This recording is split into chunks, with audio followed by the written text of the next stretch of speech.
When you feel like quitting, think about why you started.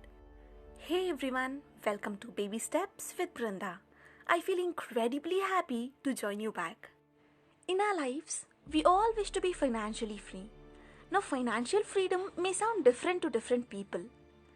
To be financially stable in any way, we need to understand what an asset and a liability is, and in either of which to invest our money in.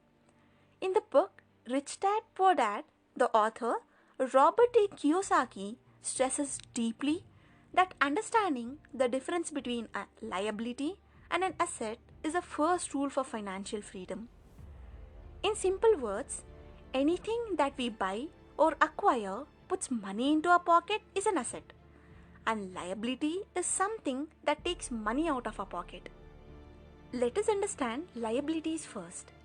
When we buy any first-hand vehicle, example a car or a bike, its market value reduces by 10% as soon as it hits the road soon after the purchase, and reduces by 30 to 40% after 5 to 6 years of usage. Meaning that if we buy a bike at rupees 1 lakh, as soon as the bike gets onto the road, it can only be sold at 90,000 and not 1 lakh. And after 5 to 6 years of usage, it can only be sold at 60,000 to 70,000 rupees. Here, the value of bike or car is decreased as they have depreciating values and hence they are called liabilities. Apart from this, there is fuel cost involved, maintenance, service cost, etc. that takes away money from our pocket. Now, this doesn't mean that we should not buy vehicles at all. If our job demands buying a bike or a car to earn the living, then we should buy it.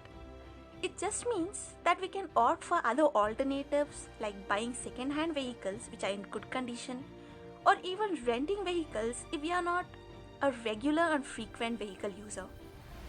I hope this example makes sense to you and it explains about liability. In the same fashion, we have other liabilities like debt, credit cards, consumer loans, owning large house when there are less number of family members to stay in, mortgage that is rent, gambling, etc. that takes away money from our pocket. On the other hand, we have assets. As we have discussed earlier, assets put money into our pocket along with what we had invested in it. When we look at the examples of assets, we have stocks, government and private bonds, real estate, intellectual property such as patent and copyright, gold, and mutual funds. A quick disclaimer here, mutual funds are subjected to market risk, so it's recommended to research in what field we are investing in and only then move forward. If anybody is from India, we also have LIC which we can consider for investing in. When we invest in such assets, we can earn income from them in the form of dividends, interest, rental income, royalties, etc. For example, if we invest in a fixed deposit bond of say rupees 20 lakh at a rate of interest of 7.5% for 36 months, that is for 3 years, we get an interest of rupees 4,84,594.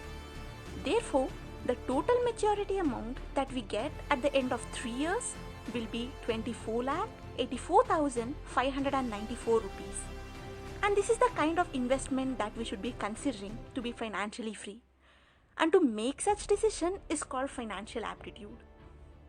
Many a time we acquire liabilities and think them to be assets. To know the difference between them is very important.